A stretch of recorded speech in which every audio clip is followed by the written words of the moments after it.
Assalamualaikum warahmatullahi wabarakatuh. Selamat pagi anak-anak. Berjumpa lagi dengan Bu Awalin. Jadi kita akan mulai langsung saja ya.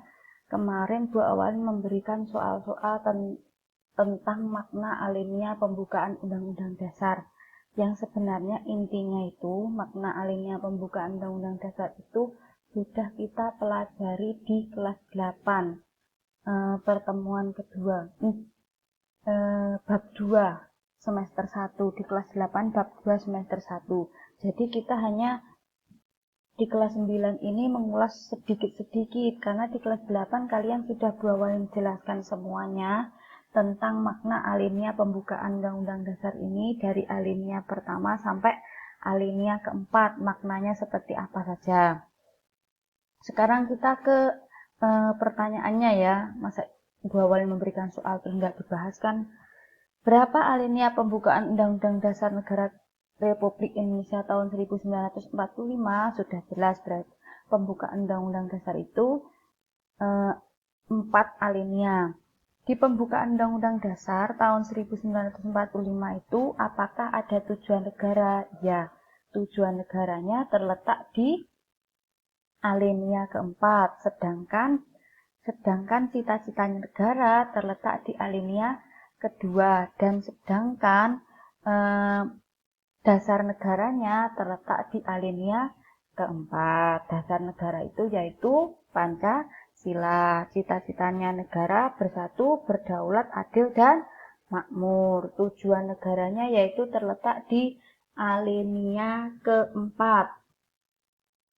Melindungi segenap bangsa Indonesia dan seluruh tumpah darah Indonesia, dan untuk memajukan kesejahteraan umum, mencerdaskan kehidupan bangsa, dan ikut melaksanakan ketertiban dunia yang berdasarkan kemerdekaan, perdamaian abadi, dan keadilan sosial. Sekarang kita ke tuliskan makna alinea pembukaan Undang-Undang Dasar Negara Republik Indonesia alinea ke-1 dan alinea kedua. Yang alinea ke-1 ini yaitu menjelaskan tentang pernyataan kemerdekaan. Di sini memuat dalil objektif dan dalil subjektif. Objek dan subjek. Di sini sudah Bapak menjelaskan di kelas 8 sangat-sangat lengkap. Sedangkan alinea keduanya menunjukkan ketetapan dan ketajaman penilaian bangsa Indonesia. Perjuangan bangsa Indonesia telah mencapai tingkat yang menentukan. Momentum yang telah dicapai harus dimanfaatkan untuk menyatakan kemerdekaan. Kemerdekaan harus diisi dengan berarti berisi cita-cita nasional, cita-cita negara. Sedangkan ke pertanyaan selanjutnya, makna alinea ketiga dan alinea keempat. Alinea ketiga menjelaskan bahwa kemerdekaan yang dicapai oleh bangsa Indonesia adalah rahmat atau anugerah Tuhan Yang Maha Esa. Makna yang ketiga ini yaitu kemerdekaan Indonesia itu adalah pemberian dari Tuhan Yang Maha Esa. Sedangkan alinea keempat maknanya yaitu terdapatnya tujuan negara. Jelas, saya bacakan tadi. Ketentuan diadakan undang-undang dasar. Jelas. Bentuk negara yaitu bentuk negara kita republik yang berkedaulatan rakyat berdasarkan dengan Pancasila. Apa itu berkedaulatan rakyat? Yaitu kekuasaan tertinggi di tangan rakyat. Yang mengatur negara kita itu sebenarnya rakyat melalui perwakilannya siapa? DPR dan MPR. Sekarang kita ke pokok-pokok pikiran pembukaan Undang-Undang Dasar Negara Republik Indonesia tahun 1945. Pokok pikiran pertama, negara melindungi segenap bangsa Indonesia dan seluruh tumpah darah Indonesia dengan berdasar atas persatuan. Jadi intinya pokok-pokok pikiran ini itu sebenarnya diserap dari Pancasila kita. Atas dasar persatuan berarti ketuhanan yang Maha Esa, kemanusiaan yang adil dan beradab, persatuan Indonesia sesuai dengan Pancasila sila ke-3. Pokok pikiran ini menegaskan bahwa dalam pembukaan Undang-Undang Dasar Negara Republik Indonesia tahun 1945 itu karena berdasarkan persatuan, berarti kan kembali lagi ke adanya perbedaan-perbedaan adanya keberagaman, keanekaragaman di Indonesia yang dijelaskan, bukan dijelaskan, yang ada semboyannya sendiri, yaitu Bhinneka Tunggal Ika. Jadi di Indonesia itu karena atas dasar persatuan, perbedaan ras, perbedaan agama, perbedaan antar golongan, perbedaan suku itu harus bersatu, tidak dibeda-bedakan. Pokok pikiran yang kedua, negara hendak mewujudkan keadilan sosial bagi seluruh rakyat Indonesia. Berarti ini berdasarkan cita-cita negara kita, yaitu cita-cita negara kita ini yang terletak di alinea kedua ya. Di alinea kedua pembukaan Undang-Undang Dasar, yaitu merdeka, bersatu, berdaulat, adil, dan makmur. Jadi keadilan itu harus merata ke seluruh Indonesia, termasuk keadilan dalam bidang ekonomi, dalam kesejahteraan rakyatnya. Pokok pikiran ketiga, negara yang berkedaulatan rakyat berdasarkan atas kerakyatan dalam permusyawaratan perwakilan, ketuhanan yang Maha Esa, kemanusiaan yang adil dan beradab, persatuan Indonesia, kerakyatan yang dipimpin oleh hikmat kebijaksanaan dalam permusyawaratan perwakilan sesuai Pancasila sila keempat, negara yang berkedaulatan rakyat, yaitu oleh rakyat, dari rakyat, oleh rakyat dan untuk rakyat.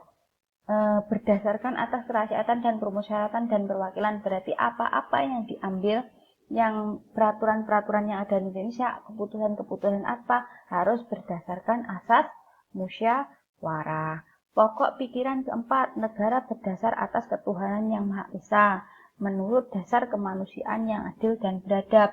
Kemanusiaan yang adil dan beradab ini berarti intinya orang yang berilmu. Berarti kalau orang berilmu itu mampu membedakan hal yang negatif dan hal yang positif. Negara berdasarkan atas ketuhanan yang Maha Esa.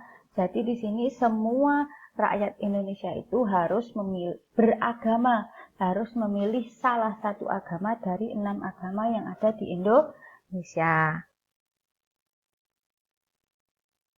Sekarang kita ke arti penting pokok pikiran pembukaan Undang-Undang Dasar Negara Republik Indonesia tahun 1945. Pokok pikiran mewujudkan cita-cita hukum, cita-cita baik hukum tertulis maupun hukum tidak tertulis. Undang-Undang Dasar menciptakan pokok-pokok pikiran di dalam pasal-pasalnya. Jadi Undang-Undang Dasar itu kan terdiri dari pembukaan Undang-Undang Dasar dan Undang-Undang Dasar.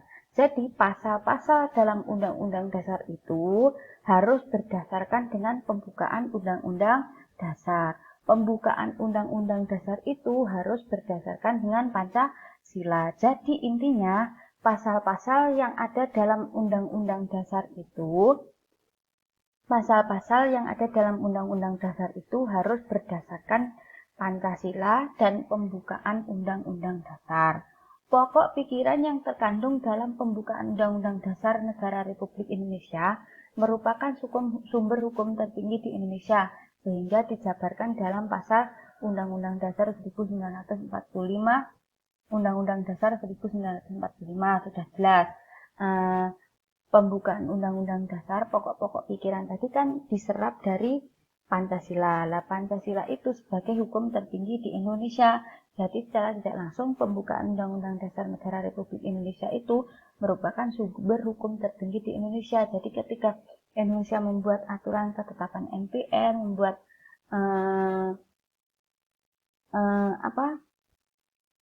membuat perwali, peraturan wali kota, membuat peraturan provinsi, itu harus berdasarkan dengan pembukaan Undang-Undang Dasar, harus berdasarkan dengan pasal-pasal dalam Undang-Undang Dasar, dan harus berdasarkan dari Pancasila. Saya kira yang Bu Awalin jelaskan yaitu seperti itu. Apabila ada kurang lebihnya, Bu Awalin mohon maaf yang sebesar-besarnya. Untuk memahami lebih lanjut yang Bu Awalin jelaskan, kalian bisa mempelajari buku kalian di bab 2 halaman 33 sampai 45. Lah di sini tugas kalian di sini kan kita nggak bisa kerja kelompok, nggak bisa kerja kelompok. Jadi nanti tugasnya Bu Awalin buatkan link sendiri. Kalian hanya perlu mengisi untuk absen ganjil. Kalian mengerjakan halaman 45 itu tugas kelompok 2.2. Untuk absen ganjil, kalian mengerjakan pokok pikiran persatuan dan keadilan sosial. Jadi nanti dicari pasal-pasal di Undang-Undang Dasar itu yang sesuai dengan persatuan dan keadilan sosial itu mana. Nanti kalau kalian misalnya kurang paham, nanti kalian bisa WA Bu Awalin ya. Bu Awalin nanti berikan contoh, misalnya persatuan, pasal-pasal dalam Undang-Undang Dasar yang dari pokok pikiran persatuan itu mana gitu. Jadi yang tapi nanti dipelajari dulu ya, jangan banyak-banyak tanya dulu karena ini menuntut kemandirian siswa. Jadi untuk untuk apa?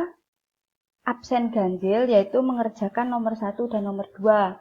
Sedangkan untuk absen genap kalian mengerjakan nomor 3 dan 4 ya. Sudah jelas? Mohon maaf jika Bu Awalin menjelaskannya kurang lengkap, kurang jelas. Demikian dari Bu Awalin, saya akhiri. Wassalamualaikum warahmatullahi wabarakatuh.